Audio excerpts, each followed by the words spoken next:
I really have to shut up and turn you over to Betsy. I am so looking forward to this. Um, so this is Betsy with her piece, uh, Chasing Temples. And I'm sorry I'm looking distracted because I'm putting you in the spotlight, Betsy, right now. Take it away. Confession. I've been divorced for over 20 years. That is twice as long as I was married. When I divorced, I was 37 and had four small children. But this was the beginning of internet dating. So I thought, the marriage didn't work out, but now we have this new thing called internet dating that could help me find the perfect match. Back 20 plus years ago, there weren't that many websites. So I looked at all of them and I decided that eHarmony was the perfect site for me. The photos had pictures of a man and a woman in love sailing off into the sunset. And I'm like, that's what I want, but with room for the four kids on the boat too. So one Friday night when my children were at their father's house, I decided to sign up for eHarmony. And before you can sign up, or before you can start looking at your matches, they ask you to fill out a personality profile. So it's 60 questions. It takes about 45 minutes. I've got the whole night to myself. So I spend quite a bit of time filling out these questions. They're asking me about how I view myself and how others would view myself. And I willingly do this because I'm thinking this is really going to help me find the perfect match. And with eHarmony, they even promise to potentially find your soulmate. After spending about an hour on the questions, I press submit, and that screen comes up, on the laptop where it goes round and round. It says, in just a few minutes, we'll have the results of your personality profile and maybe even your potential soulmate. I get my credit card out, ready to sign up. eHarmony, the one thing about them, they were the most expensive out of all of the websites, $250 for 6 months. But I'm like, $250, that's like a great deal for a soulmate. So I got my credit card ready and I wait and I wait. And finally a screen pops up and it says, we're sorry, we can't offer you a membership to eHarmony. What? I'm like ready to pay $250. Like, where's my soulmate you promised me? And it said, our goal here is to set people up whose personalities are good for long-term relationships. And your personality isn't conducive for long-term relationships. eHarmony had rejected me. So I did what any seeker would do. I went to see a psychic. Darling, you are going to travel the world. You're going to go to Asia, Africa. I'm from Indiana. The most travel I had done growing up was going to Epcot with my family at spring break. It was at Disney World, and we would drive our 32-foot motorhome down for the 7 of us because we couldn't afford to fly. And darling, you should play the lottery. Not all the time, but when you get that gut feeling, play, because you're going to win big someday. I can't believe I am paying money for the psychic. I have somehow got the worst psychic in the world, but I stay because I still want to find out about family and love. Darling, you've got 4 children? Yeah, you've got that right. Your 3 sons, darling, they're eventually gonna live with their father. No, my 3 sons would never leave me to go live with their father. I couldn't believe she was even saying that. But I waited and I said, well, what about love? What about my partner? Darling, that's not important for you right now. What's important is your soul purpose, doing work around your soul purpose. What is your soul purpose? My soul purpose? I grew up in Indiana. We believed in the Father, the Son, the Holy Spirit, good marriages. We didn't know what soul purpose was. We just believed in working hard and making a living. What's my soul purpose? I don't know. Tell me about the man that's going to, come and sweep me off my feet. Okay, darling, give me your palm. Maybe we can get some more information. Marriage, children. Oh, much success, but later in life. You're a very, very hard worker, but you're a late bloomer. You will be very successful. But, oh, and you live a long, long life. Oh, but at the age of 40, 45, you have a near-death experience. Have you had a near-death experience yet? No. Darling, how old are you? 42. Well, it says here you're going to have a near-death experience, but don't worry, you live. That's a relief. She looks at my palm a little closer. And darling, there isn't a man for you right now. Your personality isn't conducive to long-term relationships. Within the next 5 years, I was invited to travel to Asia and Africa. I dated several wonderful men, but not for very long. My 3 sons did end up going and living with their dad. And I nearly died from going into anaphylactic shock after I was bit by a swarm of fire ants. I did start playing the lottery, but I haven't won yet. But maybe the psychic was right. Maybe I do need to find my soul purpose. By now I'm 45, my kids are away from home. So I do what any woman over 40 does after going to see a psychic and having no luck.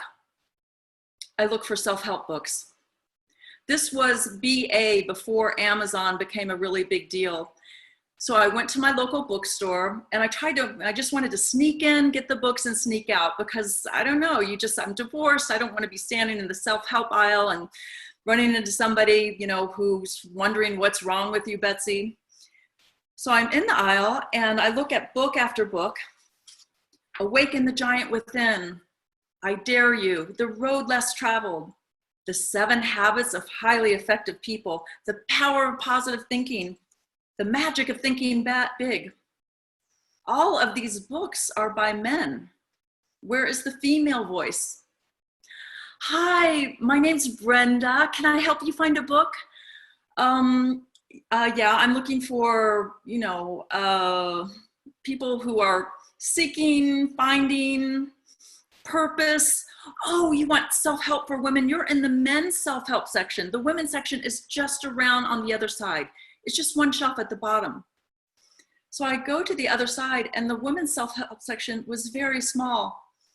And the titles were How to Lose Weight in 30 Days, How to Find the Perfect Partner, How to Look Younger, How to Survive Menopause. There were no books on what to do when you're a divorced mother trying to find her soul purpose.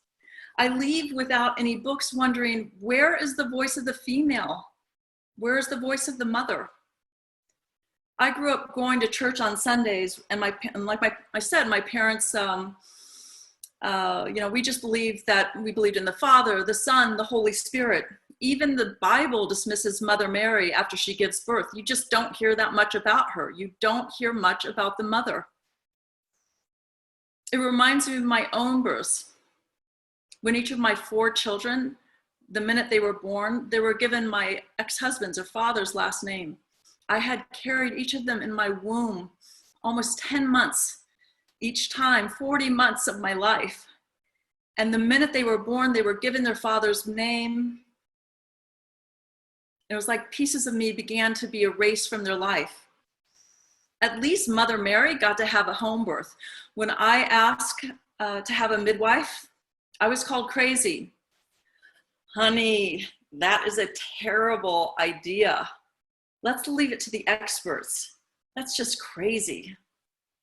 And so I delivered all 4 of my children at the hospital.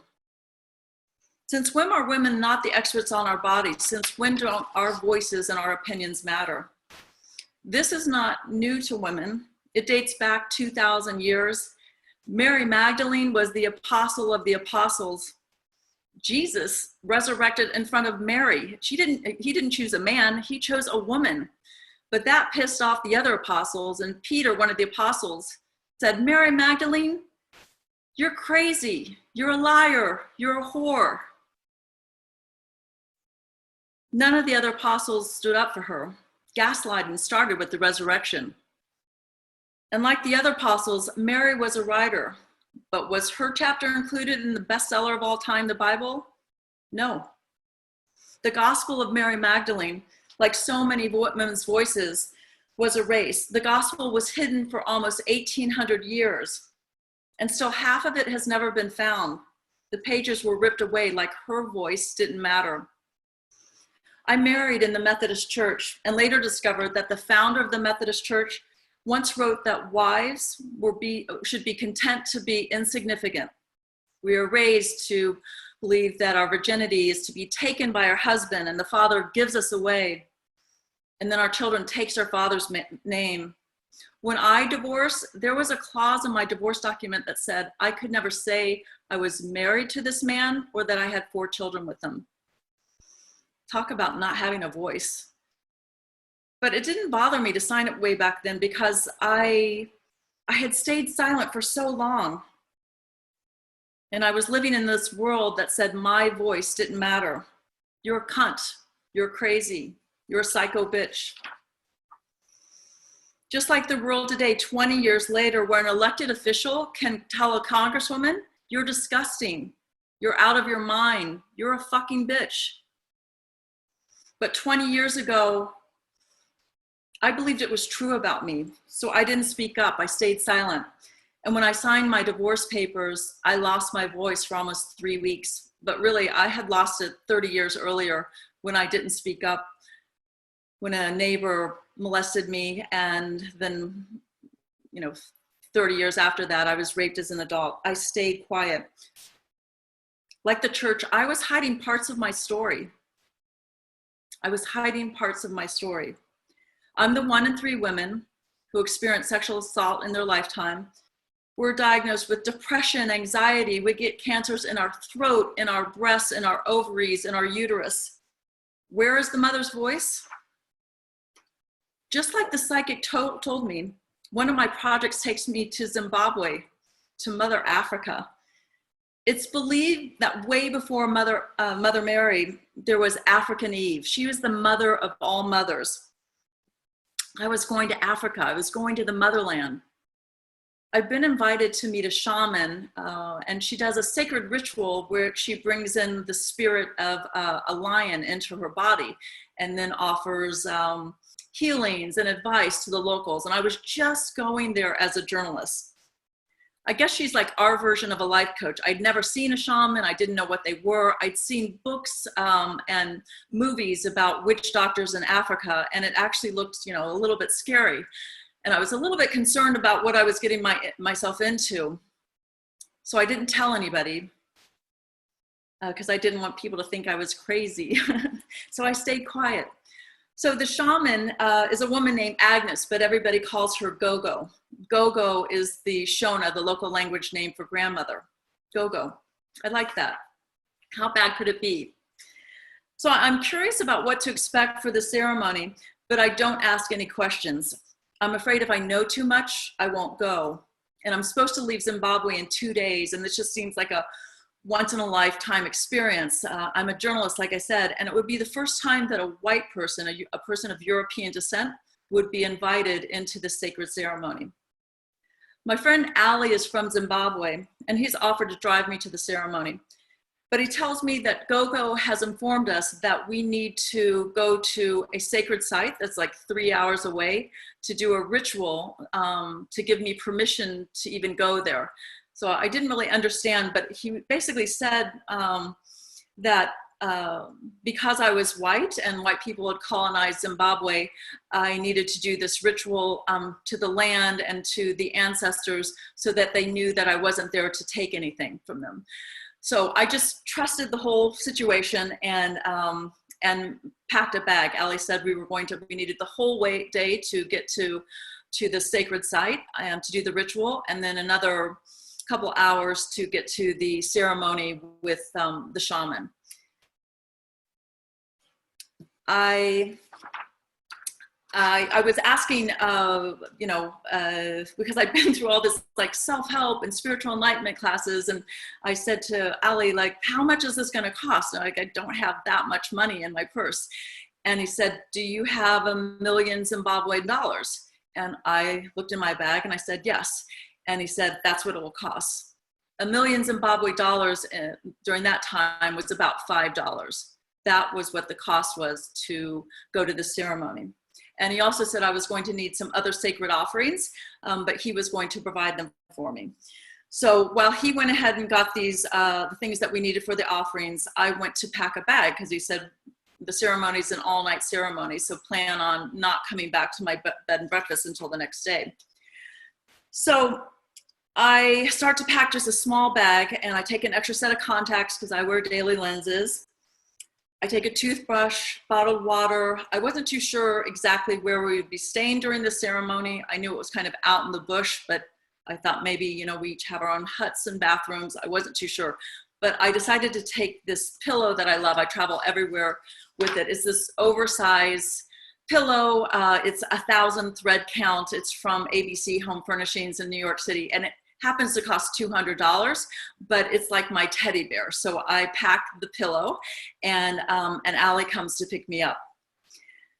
So within 45 minutes for leaving for this, this trip to go to Great Zimbabwe first to do the ceremony, our car dies and won't turn over. It's over 90 degrees in Zimbabwe, and it's even hotter in the car. And I want this problem solved as quick as possible because I'm really concerned that we're going to miss the ceremony. And I'm an American in Zimbabwe. Like, I want things, you know, to happen fast. And so I just say, you know, call. Do you have AAA, whatever roadside service? Call, I'll pay, whatever. And he looks at me, and he slowly takes out a small bone, like tiny vase out of his pocket. And he pours some black powder into his hand. And then he does some prayers. And then he ingests this black powder. And then he gets on the phone and he makes a phone call. We wait 20 minutes, and this dusty old truck shows up, and there's two of his friends are in front, one of the friends in back, and the guy in the back is holding a beer in one hand and this 12-foot long pipe in the other hand. And he pushes the pipe out to Allie, so Allie grabs it out of the door of the driver's seat, and they start to slowly pull us from the truck. And we pick up speed, we pick up speed, we pick up speed, and the car starts, and we make our way. And Allie looks at me and he said, I did that ritual, and Gogo is going to protect us, and we won't have any more problems. And we didn't. We get to Great Zimbabwe, and the only way to get into this place that we need to do the ritual at this ancient site is to actually pay for a tour. And there's one tour guide there. And so we buy our 2 tickets, and the tour guide, Ed, is very, very, you know, excited to have, you know, 2 new guests to take through the museum. And he shows us, you know, recreations of life in Zimbabwe. They have these like cases set up, and you can see what life was like, you know, before Zimbabwe, before Rhodesia. And one of the cases, there was this, you know, adult male model, and he's wearing animal skins, and he has this black cloth around him, and he's holding this staff, this stick. It looks like a wood pole about the size of a cane. And Edward goes, oh, that is, you know, our famous king. And that staff that he's holding is a sacred staff that only kings or people that are very important can hold. And the cloth that he's around his body is a sacred cloth. And I'm loving all this information, but I'm looking at my watch thinking, we've got to get going because we are going to miss the ceremony. And so Allie mouths to me, like, we're going to sneak outside and go do the ceremony. So we sneak out of the tour, and suddenly I find myself outside in these crumbling bricks of Great Zimbabwe that's been around thousands of years. And Allie gives me this brick of tobacco, sacred tobacco, and he asked me for the $1 million Zim note, and I stick the tobacco and the Zim note, and I offer it to the ground. And this is the ground that, you know, African Eve had, you know, made her first imprints on. Great Zimbabwe is actually believed to be the beginning of the world. And it was just this incredible moment of me saying a prayer of just saying, I'm not here to take anything, you know, thank you, thank you, thank you for welcoming me back into this country, into the sacred land. I'm not here to take anything. And after the ceremony, we make a dash for our car and drive on to where Gogo was waiting for us. So the last hour of the car ride, I'm actually really tired. I haven't eaten all day. I've just been sipping my water because I didn't know about the bathroom situation. And I also wanted to save my water. And at this point, I was actually more tired than anything and kind of psyched out about the whole ceremony. But we were too far from, we were already like 5 hours from my bed and breakfast, and there was no safe way to turn around and go back. So we finished the drive just as the sun was setting. And I have to tell you about the sunset. It was like 50 shades of butterscotch in the sky in Zimbabwe. And as it faded down into the horizon, it just dipped down into the horizon, and then suddenly everything was dark.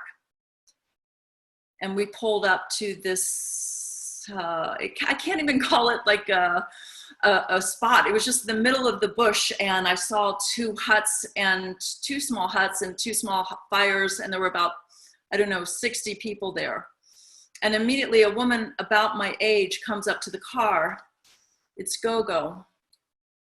And she reaches her hand out to me and she says, come, I want you to meet everybody. And suddenly I'm getting really, really nervous because I don't know what to expect next. And I look around me, and I'm the only white person, and I'm thinking, I don't belong here. And just then Gogo says to me, it's okay, you'll be okay.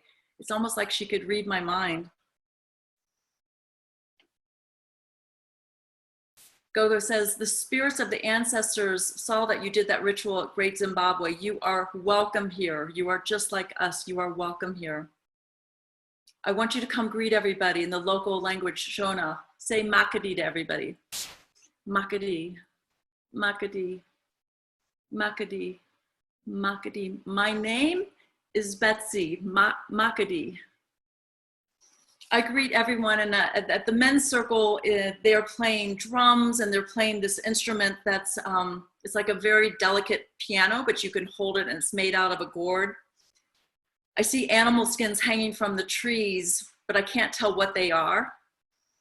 Their meat is probably what I'm smelling that's being cooked in the pots over the woman's fire. And I am really hungry, but I'm also a vegetarian, and suddenly I have no appetite.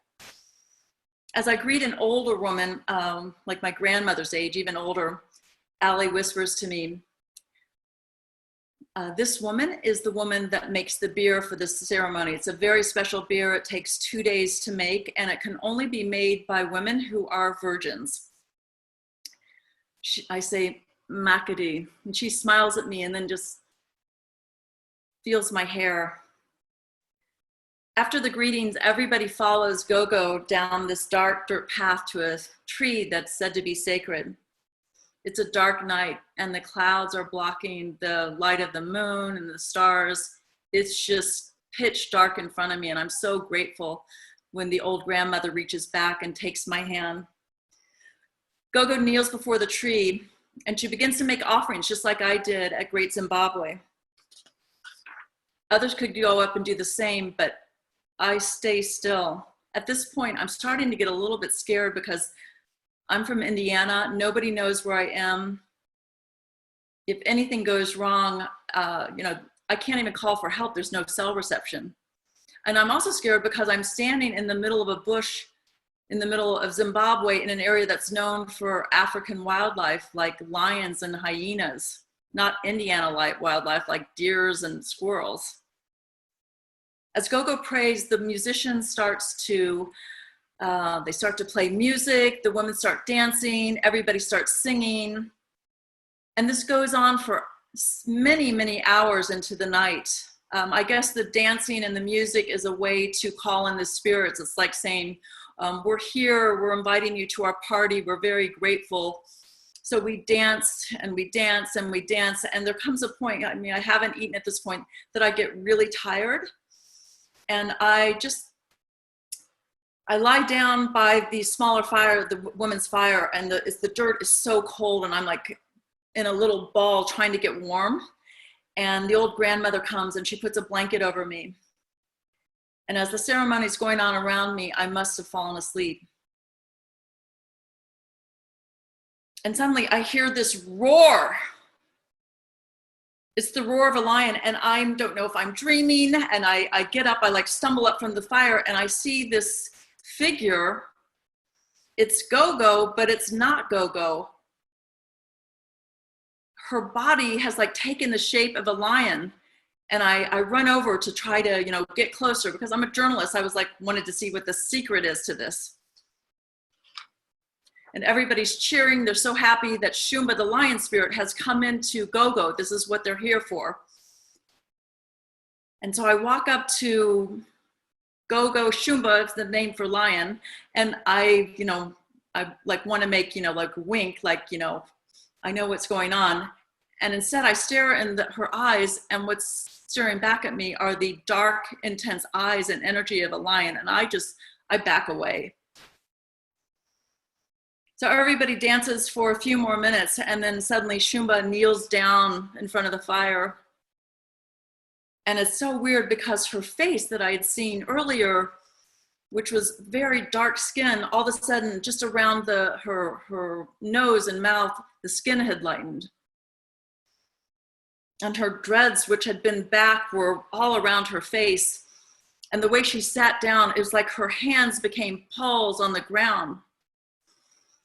And everybody sat very, very still. And Allie, my friend, whispers to me, Shumba's going to go around and give readings for anybody that needs help, either messages from their ancestors or healings. And so I watched this go on for a long, long time. He's done, Shumba has spoken to maybe 20 people there, and suddenly Shumba starts yelling, gets very, very loud, and starts looking around the circle for somebody. And I get really, really quiet because I'm feeling like the odd man out there. And suddenly Shumba looks around, and looks at me, and I look away because I'm thinking, oh no, no, no. I mean, Shumba's sounding so mad. Maybe I did the ritual in Great Zimbabwe wrong. Maybe I shouldn't be here. I'm just, a divorced mother trying to find her soul's purpose. I don't belong here. And Shumba looks at me and starts shaking the staff, and everybody around me is completely quiet, and they're looking at me, and Shumba's shaking the sacred staff that she was carrying. It was just like the staff that I had seen in the museum at Great Zimbabwe. And it's yelling and shaking and yelling and shaking. And I'm shaking, but I don't want to make eye contact. And finally, I look up and I grab the other end of the staff to stop it from shaking. And both of us are holding it. Shumba's holding one end and I'm holding the other. And I look into Shumba's eyes, and I see Go-Go, I see the grandmother, I see the mother, I see African Eve, I see myself. And Shumba lets go of the staff, and I'm holding it. And Shumba starts speaking, but this time quieter. And Ali whispers to me, your ancestors are very mad. Shumba is saying your ancestors are very mad that you've stayed silent for so long. You are not to stay silent any longer. You are to get up and speak your truth to the world. You are to tell your stories. You are to speak the truth. Shumba wants you to stand up, hold the staff above your head, and speak your truth to the world. I am shaking. My legs are shaking. My voice is shaking. But I take the staff. I stand up, I raise it over my head, and I finally roar. And that's as much as the show as you get tonight. Thank you for watching. Thank you, Betsy. Thank you so much for that. Um, yeah, now, um, we have some time for questions, so those of you in the audience, if you'd like to type them into the chat, um, we can forward those on. Anyone who is watching on YouTube live, apologies, I had done the setting wrong and it was a little late getting in, but it is running. So anyone watching on YouTube live, I'll keep an eye on that chat as well if you have questions. Thank you for coming back and sharing that. So, what stage? I'd like to start off. So, what stage of development are you with the show now? Well, the show actually, and you saw I was not completely off script tonight, so Mhm. thanks everybody for helping me workshop it. Originally, the show was actually supposed to premiere at the International Fringe Festival in Indianapolis in August next month. And then with COVID, all the festivals have been postponed. So both the show Chasing Temples and the book that I'm releasing of the same name were going to be released in August, and now I will release them in the fall. But it was really fun it meant a lot to be able to workshop some of this material. I've told some of these stories, but I was trying a new way tonight. And I really appreciate everyone being here and supporting both artists and also the Marsh Theater for giving us this opportunity. And so the book, Chasing Temples, actually goes much more into my failed attempts of going to self-help courses and following spiritual gurus. And so it's a lot about my failure at trying to find myself through self-help and spiritual enlightenment, and then ending up in Zimbabwe and getting it for 1 million Zimbabwe dollars, which is $5. Um, I think having seen the excerpt of the O Diary and now this excerpt, I think one thing I really like about your work that I think audiences like is that you as the solo performer give us the audience of the luxury. You get yourself in the uncomfortable situations, and you go through the discomfort and the uncertainty, and we get to ride along. Um, and so as you talk in this piece about staying silent, but I'm thinking about this, and the woman's gone to Zimbabwe. She's in the wilds of Zimbabwe. And I think back to your other show and your exploration there, and I thought, she's kind of fearless, this woman. Um, what do you think? How do you see yourself? In what spirit do you explore this world? Oh, thank you for saying that. And well, and I would say now that I'm post 50, I think for many years I wasn't fearless. But it really was that moment of you have to stop staying silent. And I was raised around empowering people, but I had had enough disconnection from my body and voice that I didn't feel. I might have had a life that looked empowered and looked like it was empowered, but I didn't feel that. And so I'm always curious to go back with my story and find out where it connects with a bigger story. And we're seeing that in general with women right now, and especially with the Black Lives Matter movement and protests of the history of Black women that has been dismissed, the history of African women that has been dismissed, and that we all come from African Eve. So there's these parts of ourselves. I'm just curious of like the parts of myself that have been hidden, the Mary Magdalene stories that were hidden. So what are the hidden parts of our stories? And so I guess it's just my curiosity of also wanting to create a world where my daughter and my granddaughters and my sons are, living with more empowered voices and not just one side of the story. And okay, so Marcy, the eHarmony story is true. I was rejected by eHarmony. Couldn't believe it. I was literally ready to pay $250. The name of the book is Chasing Temples. I also have another book called Autobiography of an Orgasm. And I also have a book called Write On, like Write, W-R-I-T-E, which is 15 minutes of daily writing prompts for anybody that's trying to find their voice as a writer or storyteller. And Carol, was there a part of you in that ceremony that you absolutely knew you were supposed to be there? No, I was solely there, I felt, as a journalist. And no, I did not feel it was my destiny. And even because it was so, I was so out of my, it was like, you know, Dorothy in Oz, I was so out of my, you know, comfort zone. That yeah, at the time I didn't, you know, feel like it was, but I'm so grateful for that experience, and I'm so grateful that I didn't find the book in the self-help aisle, and that I didn't find the man on eHarmony, because I would have never been there for that ceremony. Okay, are your performances in the form of storytelling, or do you turn them into theater?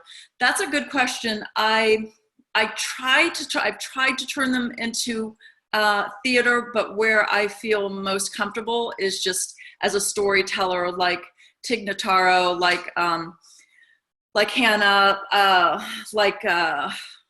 yeah, I feel more comfortable. I've been trying to do both, but I'm not a natural performer. So we'll see. For right now, I'm just feel comfortable standing in front of a mic and telling the story that way. My sister was rejected by eHarmony. Okay. Did you ever find a partner? I am happily not in a relationship, and it's interesting. I took after I released my first book, Autobiography of an Orgasm, which was literally about reclaiming my body after years of unexpressed pain and not feeling safe in my body from sexual assault.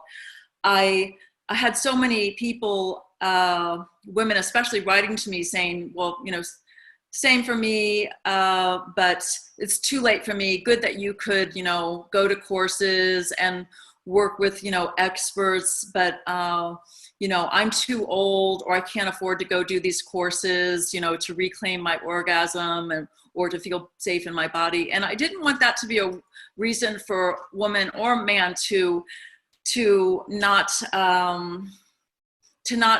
be in their sensual, which is just feel good body. So I took a year off from being in partnership with anybody, and just to listen to my own body of what do I need to do on a daily basis to feel good, sensual in my body, to feel that, you know, ecstatic feeling, and just listening to myself, not worrying about somebody giving it to me.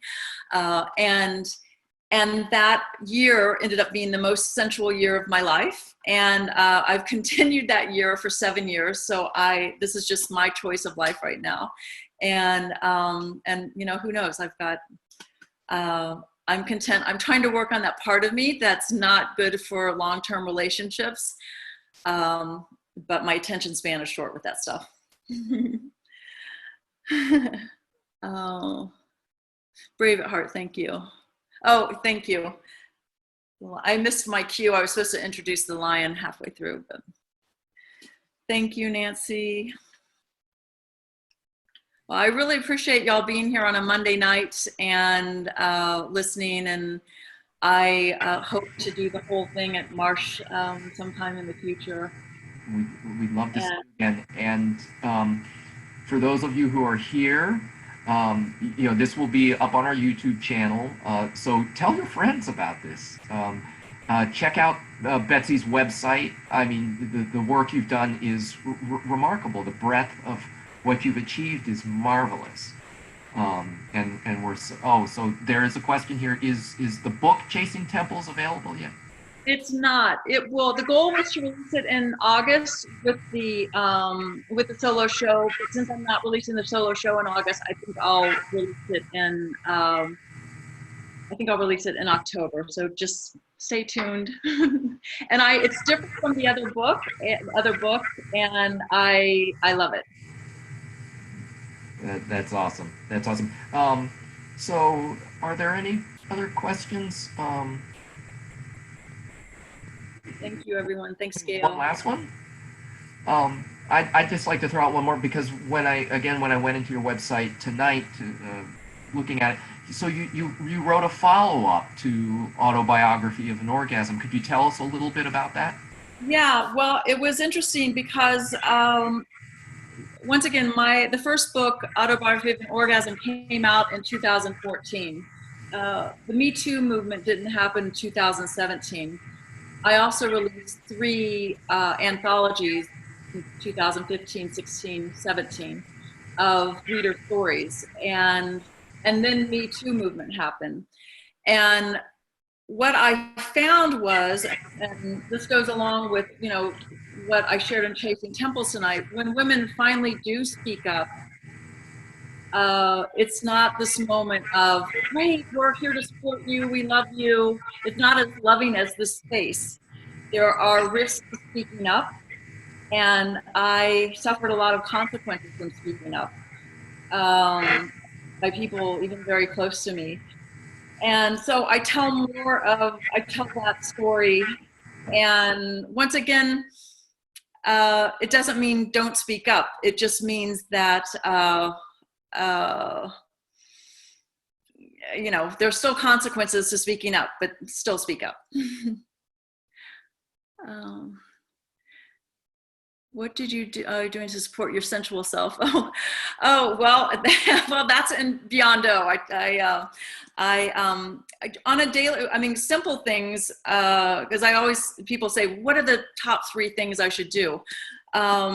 Well, on a daily basis, I start and end the day with a self-massage. I put on a song and I massage myself in the same way that you would massage a beloved or a baby, where the touch, you're just experimenting with the touch that feels good. It's interesting, prior to releasing the first book, I was sick all the time. I had sore throats, strep throats, scarlet fever for 40 years. I always had every month I was very sick with my throat. And once I released that book, I never got sick again. I also travel extensively, and I have this like super immune system now. And I do believe it's because this daily touch where I'm appreciating my body in the same way that we, appreciate, a loved one. I'm doing that with myself. I'm not waiting for somebody else to give it to me. And I just listen to my body. So some of the best things that I do for me sensually might not be in bed. It might be dancing. It might be in nature. It's just, what are the things that make you feel good, and do more of those. So it's going to be different for all of us. But I'm a little more specific on the sensual part of it in the book. Thank you so much, everybody. Thank you. Thank you so much for this. And we'll stay in touch, and everyone check out Betsy's website.